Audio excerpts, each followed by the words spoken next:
तो हाय बच्चों, कैसे हो आप सब। आज की इस वीडियो में हम लोग देखने वाले हैं क्लास 12 फिजिक्स के कुछ बहुत ही इंपॉर्टेंट न्यूमेरिकल्स। ये न्यूमेरिकल्स मैंने स्पेसिमेन क्वेश्चन पेपर से लिए हैं, बट इस टाइप के न्यूमेरिकल्स आप अपने पेपर में एक्सपेक्ट कर सकते हो। और यहाँ पे थोड़ा सा मैं अलग एक अप्रोच बताऊंगा आपको न्यूमेरिकल सॉल्व करने की, एंड इस वीडियो को देख के आपकी काफी हेल्प होने वाली है। सो इस वीडियो को आप लोग पूरा एंड तक जरूर देखना। तो चलो बिना टाइम वेस्ट के भी इस वीडियो को स्टार्ट करते हैं। एंड यहाँ पे इस वीडियो में मेरा जोर रहेगा for breaking bigger problems into simpler. ये चीज आपको सिखाने में कि बड़े प्रॉब्लम्स को देख के डरना नहीं है, उन्हें कोशिश करना है कि जितनी भी नॉलेज आपको है, अगर आपने पूरा कोर्स नहीं किया है, मतलब इन डेप्थ ज्यादा पढ़ाई नहीं की है, तब भी जितनी भी चीजें तुम्हें आती हैं उन्हीं की मदद से बड़े प्रॉब्लम्स को कैसे सॉल्व करना है, इस चीज के बारे में हम बात करेंगे। ठीक है, तो देखो यहाँ पे सबसे पहला हम क्वेश्चन देखने वाले हैं। तो ये मैंने मैग्नेटिज्म चैप्टर से ही सारे क्वेश्चंस को लिया है, तो इन्हीं क्वेश्चंस को हम करने वाले हैं। एक हमारा इलेक्ट्रोमैग्नेटिक इंडक्शन का भी है, उसको भी देखेंगे अभी। तो पहला न्यूमेरिकल है ये, two long straight wires A and B are kept parallel to each other. दिख भी रहा है हमें इमेज में, दो वायर्स हैं ए और बी, दोनों एक दूसरे के पैरेलल रखे हैं एंड दोनों में से करंट फ्लो कर रहा है। They carry currents of 5 ampere and 10 ampere, और दोनों का करंट सेम डायरेक्शन में है। देन आगे है in the same direction as shown. फिर है calculate the force per unit length. हमें ये चीज कैलकुलेट करनी है यहाँ पे, force per unit length acting on the wire B due to current flowing in wire A. मतलब हमें ये बताना है कि बताओ बी वाले वायर पे कितना फोर्स लगेगा। We have to calculate the force on wire B due to wire A. A वाला वायर इस पे कितना फोर्स लगा रहा है, बस ये निकालना है। तो बहुत ही सिंपल सवाल है। देखो कैसे करेंगे, दो रास्ते हैं। या तो हम यहाँ पे डायरेक्ट फॉर्मूला का यूज कर सकते हैं, एक सिंपल फॉर्मूला होता है F/L का, लेकिन अगर तुम्हें अलग से वो याद नहीं है तब क्या किया जाए। तो देखो जैसे जैसे सवाल दिया है वैसे वैसे उसको समझते चलो। यहाँ पे है दो वायर्स हैं, एक ए वायर में अगर 5 एम्पियर का करंट फ्लो कर रहा है, हमें इस पे फोर्स निकालना है। तो अभी के लिए इसको भूल जाओ, अभी के लिए सोच लो ये आपकी स्टोरी से बाहर है अभी के लिए। तो यहाँ पे ए वाला वायर एक सिंपल वायर है, ये मान लो हमारा वायर है, इसमें करंट फ्लो कर रहा है। तो ऑब्वियसली अगर किसी वायर में से करंट फ्लो कर रहा है तो आपने पढ़ा है a current carrying conductor creates magnetic field around it.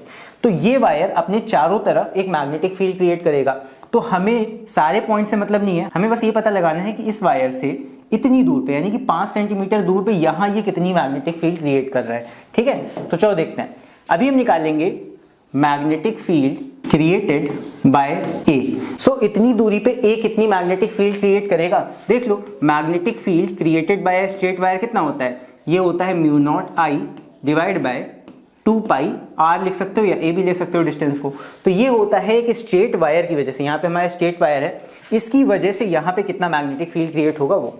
तो इसका वैल्यू निकाल लो। अगर यहाँ पे सपोज अगर एक रिंग होता तो रिंग के सेंटर पे कितना मैग्नेटिक फील्ड होता है, B is mu naught I upon, बस पाई हट जाता है 2a हो जाता है। तो ये चीजें बता दी। अगर यहाँ पे सर्कुलर के केस में होता, सर्कुलर रिंग के केस में, तो वहां पे हम उस फॉर्मूला से निकालते हैं। फिलहाल के लिए इसको निकालते हैं। तो म्यू नॉट अपॉन 2 पाई है। आपकी जो क्वेश्चन शीट होती है उसमें लास्ट में आपको म्यू नॉट अपॉन 4 पाई का वैल्यू दिया होता है, एंड आपको पता भी होगा म्यू नॉट अपॉन 4 पाई का वैल्यू होता है 10⁻⁷। तो यहाँ पे अगर हम इसको कन्वर्ट कर लें म्यू नॉट अपॉन 4 पाई में, हम ऊपर नीचे 2 से मल्टीप्लाई कर देते हैं, तो ये हो जाएगा 2i अपॉन ए। तो यहाँ पे म्यू नॉट अपॉन 4 पाई का वैल्यू हमें सिंपल मिल जाएगा, तो इसलिए मैंने ऐसे कर लिया। अब यहाँ पे वैल्यू सारे रख दो। म्यू नॉट अपॉन 4 पाई का वैल्यू होता है 10⁻⁷, 2i फिर हो जाएगा इंटू 2।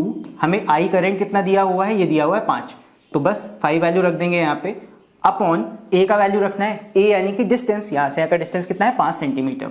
तो 5 सेंटीमीटर है, इसको आपको 100 से डिवाइड भी करना पड़ेगा, तो यहाँ पे इसको 100 से डिवाइड भी कर देते हैं। अब हमें दिखाई दे रहा है 5 से 5 को काट देंगे, 100 को ऊपर भेज देंगे, तो कितना हो जाएगा, 5 से 5 कट गया, ये आ गया, 100 ऊपर भेज दोगे, यहाँ बचेगा 10⁻⁵। सो ये हो जाएगा 2 इंटू 10⁻⁻5। और क्योंकि यहाँ पे मैग्नेटिक फील्ड निकालने हैं तो ये टेस्ला में आ जाएगी। सो आई होप समझ में आ गया होगा। सो ये हमने निकाल लिया मैग्नेटिक फील्ड। अब देखो मैग्नेटिक फील्ड हमें पता लग गया ए वायर की वजह से कितना है यहाँ पे, इसको अब अपनी स्टोरी से बाहर कर दो। अब हम फोकस करते हैं इस पे। हमें पता लग गया कि मैग्नेटिक फील्ड क्रिएट हो रहा है बी वायर के पास में, बस हमें ये देखना है ये किधर को क्रिएट हो रहा है। तो देखो सिंपल है, राइट हैंड रूल का यूज करेंगे। करंट ऊपर को जा रहा था ए में, फिंगर्स अंदर को तरफ कर्ल हो रही हैं, यानी कि इस पॉइंट पे जो फील्ड बनेगा वो इनवर्ट बनेगा। तो हम यहाँ पे क्रॉस लगा देते हैं इनवर्ट फील्ड का। ये है फील्ड यहाँ पे। अब इसको स्टोरी के लिए भूल जाओ, यहाँ पे मैग्नेटिक फील्ड है, यहाँ पे वायर है। सो कोई भी करंट कैरिंग कंडक्टर जब एक मैग्नेटिक फील्ड में होता है तो वो एक फोर्स एक्सपीरियंस करता है। तो बस अब हमें निकालना है फोर्स ऑन वायर बी। तो फोर्स कैसे निकालेंगे, F इज इक्वल टू, बहुत ही सिंपल सा फॉर्मूला होता है, आप चाहे तो याद कर लो, बहुत बेसिक फॉर्मूला है, बहुत जगह काम आता है। F इज इक्वल टू होता है IBL। I कितना करंट फ्लो हो रहा है उस कंडक्टर में, B कितने मैग्नेटिक फील्ड में हो रखा है, एल यहाँ पे लेंथ ऑफ कंडक्टर है, तो हमें लेंथ तो दे नहीं रखी है इस कंडक्टर की, तो लेंथ का क्या करेंगे, क्योंकि हमने निकालना था फोर्स पर यूनिट लेंथ, तो हम इस फॉर्मूला में एल को ले आएंगे इधर, यानी कि फॉर्मूला बना लेंगे F/L is equal to I into B. बस हमें फोर्स पर यूनिट लेंथ मिल जाएगा, तो बस आई और बी का वैल्यू रख दो। आई हमें पता है वहां पे 10 एम्पियर है, सो इज इक्वल टू 10, और बी का वैल्यू हमने निकाल लिया था, बी कितना आया था हमारा, इतना, तो ये हो जाएगा 2 into 10 to the power minus 5, तो बस मल्टीप्लाई कर दो, ये हो जाएगा 20 into 10 to the power minus 5, यानी कि ये हो जाएगा, आप जीरो इधर ही भेज दो, तो ये हो जाएगा 2 into 10 to the power minus 4, ये हो जाएगा तुम्हारा फोर्स पर यूनिट लेंथ, तो इसको हम लिख सकते हैं newton per metre, force per unit length. तो ये हो जाएगा हमारा फर्स्ट क्वेश्चन का आंसर। सो अगर हमें डायरेक्ट फॉर्मूला नहीं भी पता है तो हम अपने बेसिक कॉन्सेप्ट का यूज करके ऐसे क्वेश्चंस को लगा सकते हैं। सो आई होप ये वाला क्वेश्चन तुम लोग को समझ में आ गया होगा। सो अगर समझ में आ गया हो तो वीडियो को लाइक जरूर करना, और बढ़ते हैं हम लोग नेक्स्ट क्वेश्चन की तरफ। सो अभी हम देखते हैं क्वेश्चन नंबर 2, ये इसी के और में था आपके स्पेसिमेन क्वेश्चन पेपर में। सो अभी रीड करते हैं इसको। यहाँ पे है an electron moving with a velocity of 8 into 10 to the power 6 metre per second. यहाँ पे हमें वेलोसिटी दी है, तो इसको मार्क कर लेते हैं। And enters a uniform and transverse magnetic field, मतलब यहाँ पे एक इलेक्ट्रॉन है, एक मैग्नेटिक फील्ड में एंटर कर रहा है, और मैग्नेटिक फील्ड का वैल्यू हमें दे रखा है। सो यहाँ पे हमें गिवन मैग्नेटिक फील्ड का वैल्यू कितना है, B is equal to 3 into 10 to the power minus 3 tesla. Then यहाँ पे वेलोसिटी भी हमें दे रखा है इलेक्ट्रॉन का, कि इलेक्ट्रॉन कितना तेजी से मूव कर रहा है, इसको भी लिख लेते हैं, मीटर पर सेकंड में ही डायरेक्ट दिया हुआ है, कोई दिक्कत की बात नहीं है। अब यहाँ समझना क्या हो रहा है, यहाँ पे एक इलेक्ट्रॉन है, बहुत तेजी से मूव करता हुआ जा रहा है, v वेलोसिटी से मूव करता हुआ जा रहा है, और ये एक मैग्नेटिक फील्ड में एंटर कर रहा है। एंड मैग्नेटिक फील्ड के बारे में हमें दिया हुआ है दैट मैग्नेटिक फील्ड क्या है, ट्रांसवर्स, मतलब 90 डिग्री पे है। तो यानी कि ये इलेक्ट्रॉन जहां जाएगा या तो फील्ड बाहर को होगी या अंदर को होगी, किधर भी ले सकते हो आप। हम मान लेते हैं कि इनवर्ड मैग्नेटिक फील्ड है, उस एरिया में ये जाने वाला है। अभी ये ऐसे एरिया में था जहां मैग्नेटिक फील्ड नहीं थी, बट इलेक्ट्रॉन धीरे धीरे जा रहा है मैग्नेटिक फील्ड के अंदर। तो जैसे ही ये इलेक्ट्रॉन मैग्नेटिक फील्ड के अंदर जाएगा, वहां पे इसके साथ कुछ अनोखा होगा। अनोखा ये होगा कि जैसे ये फील्ड में जाएगा, यहाँ पे इस पे फोर्स लगना स्टार्ट हो जाएगा। फोर्स अगर ज्यादा बेसिक में जाओ तो कैसे निकाल सकते हो, लेफ्ट हैंड रूल का हम यूज कर सकते हैं। देखो, फोर्स फील्ड करंट, ये होता है फोर्स फील्ड करंट। फील्ड तुम्हारे अंदर को है, फोर्स निकालना है। करंट, अगर इलेक्ट्रॉन आगे को जा रहा है तो करंट पीछे को होगा। भाई निगेटिव चीज अगर आगे जा रही है, निगेटिव पार्टिकल इधर जा रहा है, तो करंट इसके ऑपोजिट डायरेक्शन में होगा। तो फोर्स फील्ड करंट, फील्ड अंदर को है, करंट इधर को है, तो आपका फोर्स किधर लग रहा है, फोर्स यानी कि अंगूठा नीचे को आ रहा है, यानी कि फोर्स इस पे लगेगा नीचे की तरफ। तो इस इलेक्ट्रॉन को नीचे की तरफ धक्का लगेगा और ये इधर को डिफ्लेक्ट हो जाएगा। तो कहने का मतलब ये है कि हर पॉइंट पे यही चीज होगी, अंदर की तरफ डिफ्लेक्ट हो रहा है, तो ये कहीं ना कहीं ऐसे चक्कर लगाने लगेगा और ये इलेक्ट्रॉन एक यूनिफॉर्म सर्कुलर मोशन में आ जाएगा। तो हमसे यही पूछा गया है, calculate the radius of the circular path described bye it. तो ये इलेक्ट्रॉन एक सर्कुलर पाथ फॉलो करने लगेगा, तो हमें यही बताना है कि इस सर्कुलर पाथ का रेडियस कितना होगा। देखो कैसे निकालते हैं।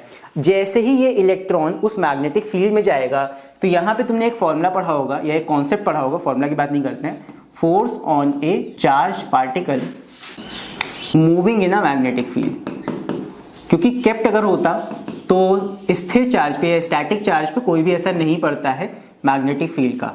तो मूविंग चार्ज जब मैग्नेटिक फील्ड में जाता है तो उस पे एक फोर्स लगता है। सो यहाँ पे ये फोर्स बराबर होता है F इज इक्वल टू, तुमने पढ़ा होगा F is equal to QVB। देखो दो ही फॉर्मूला मेन है, एक तुम्हारा है F is equal to IBL जो कि तुम्हारे कंडक्टर के लिए काम आता है, current carrying conductor placed in a magnetic field. और अगर एक सिंगल चार्ज की बात करें तो सिंगल चार्ज जब मूव कर रहा होता है एक मैग्नेटिक फील्ड में तो उस पर कितना फोर्स लगता है, F is equal to QVB, Q charge होगा, ठीक है, और F is equal to IBL, I current होता है, वो कंडक्टर में ही होगा। सो दो फॉर्मूला है, F is equal to QVB for particle and F is equal to IBL, वो तुम्हारा होता है कंडक्टर के लिए। तो ये है फॉर्मूला। अब इस चार्ज पार्टिकल पे कितना फोर्स लगेगा वो तुम निकाल लो, तो उसके लिए ये हम फॉर्मूला यूज कर लेंगे। लेकिन हमें फोर्स नहीं बताना, हमें यहाँ पे क्या बताना है, रेडियस। अब ये रेडियस कैसे निकालें, इसके लिए थोड़ा सा 10th क्लास का कॉन्सेप्ट यूज करो। यहाँ पे ये इलेक्ट्रॉन फॉलो कर रहा है यूनिफॉर्म सर्कुलर मोशन। तुमने पढ़ा होगा यूनिफॉर्म सर्कुलर मोशन में एक सेंट्रीपिटल फोर्स नाम की चीज होती है। So centripetal force is equal to कितना होती है, centripetal force is equal to होती है mv स्क्वायर अपॉन r। तो सीधी सी बात है, ये इलेक्ट्रॉन जब इस सर्कुलर मोशन में होगा तो यहाँ पे इस पे भी इतना ही फोर्स लग रहा होगा, तो हम इस सेंट्रीपिटल फोर्स को इस फोर्स की जगह रख सकते हैं। क्यों? बिकॉज हमें F नहीं निकालना, हमें R चाहिए। तो इस F को रिप्लेस कर दो mv स्क्वायर बाय R से, इज इक्वल टू ये हो जाएगा QVB। अब यहाँ पे जितनी भी चीजें कैंसिल आउट हो रही कैंसिल कर दो, बिकॉज हमें सिर्फ R चाहिए, R का फॉर्मूला चाहिए। तो V से एक V यहाँ कैंसिल हो जाएगा, तो ये बचेगा mv अपॉन Q और B को इधर ले आएंगे अपॉन में, इज इक्वल टू R को भेज दो इस साइड ऊपर में। तो ये बन गया हमारा रेडियस का फॉर्मूला। अब सीधे सीधे अगर तुम्हें फॉर्मूला नहीं आता तब भी तुम ये बना के आराम से इस आंसर को निकाल सकते हो। तो यहाँ पे इसका आंसर कितना हो जाएगा, R की जगह वैल्यूज को रखते हैं R के लिए, तो R is equal to mv। m हमें कितना दिया है, मास ऑफ इलेक्ट्रॉन। क्वेश्चन में नहीं दिया है, तुम्हारे क्वेश्चन पेपर में लास्ट में मास ऑफ इलेक्ट्रॉन दे रखा होता है। सो अगर नहीं याद है तो मैं बता देता हूँ, ये मास होता है 9 × 10⁻³ kg नहीं लिखेंगे यहाँ पे। फिर उसके बाद m के साथ v चाहिए, v तो हमें क्वेश्चन में ही दे रखा था इलेक्ट्रॉन का वेलोसिटी, ये हो जाएगा 8 × 10⁻⁶ मीटर/सेकंड। फिर उसके बाद हमें रखना है चार्ज ऑफ इलेक्ट्रॉन, वो भी हमें पेपर में दे रखा होता है, जो कि होता है 1.6 × 10⁻⁻19। कई बार आप इसका भी यूज कर चुके हो पहले। फिर इसके बाद b मैग्नेटिक फील्ड क्वेश्चन में दे रखा है 3 × 10⁻⁻3। बस इसको सॉल्व कर लेंगे, बहुत ही इजी है। अब इसको सॉल्व करके आप लोग मुझे आंसर नीचे लिख के कमेंट में जरूर बताना, मैं उसका वेट करूंगा। चलो इसको सॉल्व करके बताना, कैलकुलेटर से कर सकते हो, चाहे तो इसको मैनुअली भी कर सकते हो। तो आई होप ये वाला क्वेश्चन तुम लोगों को समझ में आ गया होगा। ये पूरा क्वेश्चन 2 मार्क्स का था, मतलब पार्ट में था, चाहे तो क्वेश्चन 1 चाहे तो क्वेश्चन 2 करो, मतलब 2 मार्क्स का कोई एक क्वेश्चन। ये भी 2 मार्क्स का और पीछे वाला भी 2 मार्क्स का ही था। इसके बाद अब हम देखने वाले हैं थोड़ा इससे और ज्यादा एक टफ क्वेश्चन, जो कि 3 मार्क्स में पूछा गया है तुम्हारे पेपर में, उसको देखते हैं अभी। सो नेक्स्ट है ये, देख के पता लग रहा है लेंथ वाइज ये 3 मार्क्स का क्वेश्चन है। कैसे करेंगे इसको, पहले पढ़ते हैं क्या दिया हुआ है यहाँ पे। ये तुम्हारा इलेक्ट्रोमैग्नेटिक इंडक्शन का है। तो यहाँ पे है, figure below shows 2 thick metal rails CD and GH kept parallel to each other 0.8 metre apart. मतलब यहाँ पे ये एक रेल है और ये एक रेल है, जैसे ट्रेन की 2 पटरियां होती हैं, तो ये पटरी है, मान लो रेल्स हैं 2। फिर आगे है, they are joined to each other by a resistance wire R having a resistance of 5 ohm. यहाँ पे इन्होंने एक रेजिस्टेंस लगा दिया है बीच में 5 ओम का, ये भी अभी बाद में देखेंगे। फिर है, a thick metallic rod PQ rest on the rail. हमने क्या किया, एक रॉड लिया, मान लो एक रॉड है और उन दोनों पटरियों के ऊपर यहाँ पे ऐसे रख दिया। ये रॉड मूव कर सकता है, ये जो है रॉड ये मूव कर सकता है आगे। फिर आगे है, there is a uniform magnetic field B is equal to 0.2 tesla. यहाँ पे हमने मैग्नेटिक फील्ड बाहर ही क्रिएट कर दी है, एक मैग्नेट रख दिया होगा स्ट्रॉन्ग। तो यहाँ पे इनवर्ड मैग्नेटिक फील्ड है, देखो X यहाँ लिखा हुआ है, इसका मतलब अंदर की तरफ जाती हुई मैग्नेटिक फील्ड यहाँ पूरे रीजन में लाई कर रही है, मैग्नेटिक फील्ड है यहाँ पे। फिर है, which is perpendicular to the plane of rails pointing to the paper. मतलब अंदर की तरफ फील्ड जा रही है, X लिखा हुआ है मतलब वही है। तो बस ये हमें क्वेश्चन दिया हुआ है। फाइंड क्या करना है यहाँ पे, इसको देख लो। पहला है, calculate magnitude and direction of the current induced in the rod PQ। इस रॉड में जब हम इसको मूव करेंगे, देखो, if it is moved toward right with a constant velocity v is equal to 36 km/h। मतलब ये रॉड है, इसको हम राइट साइड यानी कि इधर आगे की तरफ मूव करेंगे विद दिस वेलोसिटी। तो हमें ये बताना है कि इसमें इंड्यूस्ड करंट कितना आएगा। इंड्यूस्ड करंट का हमें मैग्नीट्यूड यानी वैल्यू बताना है, साथ में डायरेक्शन भी बताना है कि कितना इसमें करंट इंड्यूस होगा। तो कैसे निकालेंगे, देखो यहाँ पे जितनी भी चीजें हमें गिवन है वो सारी चीजें मैंने नेक्स्ट पेज पे देखो लिख ली हैं, जिनकी हमें जरूरत पड़ेगी। हमें यहाँ पे मैग्नेटिक फील्ड दे रखी थी क्वेश्चन में B 0.2 टेस्ला। लेंथ हमें दे रखा है कितना, लेंथ ऑफ कंडक्टर देखो कितना होगा, जितना इन दोनों रेल्स के बीच का डिस्टेंस है, ये डिस्टेंस 0.8 मीटर का है। तो यही तुम्हारा हो जाएगा लेंथ ऑफ कंडक्टर। ये जो बीच में रखा हुआ है इसकी लेंथ भी इतनी होगी, और ये कितनी वेलोसिटी से आगे मूव कर रहा है, इसको हम 36 km/h की स्पीड से आगे लेके जा रहे हैं। तो यहाँ पे सबसे पहला काम तो तुम्हें यही करना है कि जो SI यूनिट में नहीं है उसे SI में चेंज कर लो।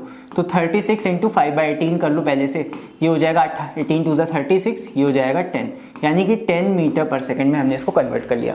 फिर इसके बाद अब हमें निकालना है यहाँ पे कि इस रॉड में कितना EMF जनरेट होगा। सो EMF कितना जनरेट होगा, E का फॉर्मूला होता है BLV। ये तो तुमको याद ही रखना पड़ेगा कि इंड्यूस्ड EMF का ये जो फॉर्मूला है, this is for induced EMF। बहुत ही इंपॉर्टेंट फॉर्मूला है, कई बार ये पूछा गया है कि कितना वोल्टेज उसमें प्रोड्यूस होगा या EMF इंड्यूस होगा जब हम इस रॉड को आगे लेके जाएंगे। तो ये निकालना है हमें।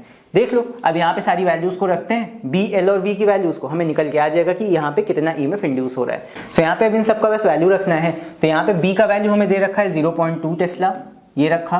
L लेंथ ऑफ कंडक्टर हमें दी है 0.8, ये रख दी, ये मीटर में ही दी थी। और उसके बाद वेलोसिटी हमने कन्वर्ट कर ली है मीटर पर सेकंड में, उसको रख देते हैं 10। यहाँ पे हो जाएगा 8 2 16 यानी कि 0.16 इंटू 10, एक पॉइंट यहाँ से चला जाएगा, ये आ जाएगा 1.6 वोल्ट्स। सो यहाँ पे 1.6 वोल्ट का EMF प्रोड्यूस होगा, यहाँ पे मतलब इंड्यूस होगा। तो बेसिकली इतना वोल्टेज यहाँ क्रिएट हो जाएगा। ये समझ लो जो छोटा डबल ए सेल होता है उसमें 1.5 वोल्ट्स होता है, तो उससे जरा सा 0.1 वोल्ट ज्यादा क्रिएट हो रहा है, तो बहुत थोड़ा सा EMF यहाँ पे जनरेट होगा इस वायर में। तो ये तो हो गया EMF, लेकिन हमसे क्वेश्चन में EMF नहीं पूछा गया था। अगर क्वेश्चन पढ़ें सो क्वेश्चन में हमें निकालना था magnitude and direction of current निकालना था। तो करंट और वोल्टेज का बहुत सिंपल सा रिलेशन होता है, हमने बचपन से पढ़ा है, Ohm's law. V is equal to होता है IR, I is equal to बराबर होगा R को इधर ले आओ V/R।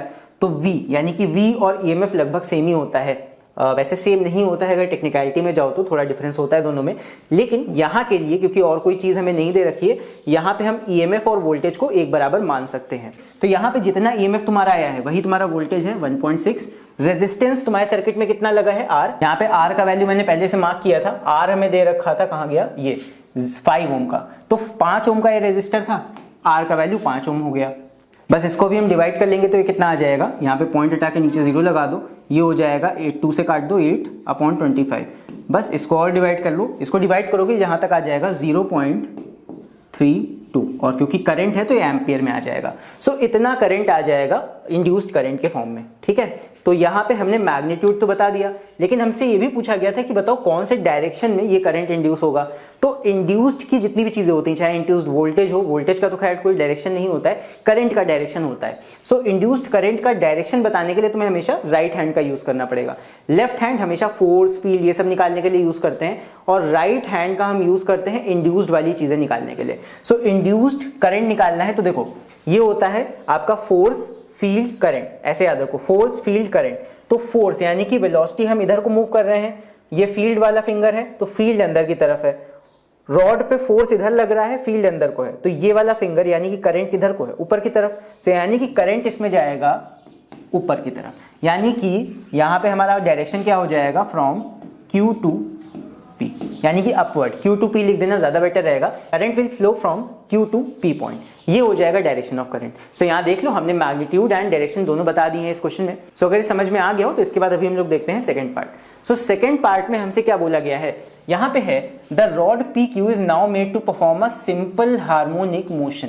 अब हमसे एक नई चीज बता दी कि वही क्वेश्चन है, और ये जो रॉड है इस बार इसको हम SHM करा रहे हैं, मतलब इधर इधर इधर इधर हम बहुत तेजी से इस तरह मूव करा रहे हैं, तो ये SHM की तरह मूव करेगा इस तरह, टू एंड फ्रो मोशन। सो यहाँ पे हमें दे रखा है with a frequency of 3 hertz. तो यहाँ पे फ्रीक्वेंसी हमें बता दी गई है कि ये 3 हर्ट्ज की फ्रीक्वेंसी से ऐसे ऐसे मूव करेगा, एंड आगे दे रखा है and an amplitude of 4 centimetre. Amplitude हमें दे रखा है, तो यहाँ जो जो चीजें गिवन है वो लिख लेते हैं। हमें फ्रीक्वेंसी दे रखी है 3 हर्ट्ज और एम्पलीट्यूड दे रखा है 4 सेंटीमीटर। तो सेंटीमीटर को मीटर में कर लो, ये आ जाएगा 0.04 मीटर।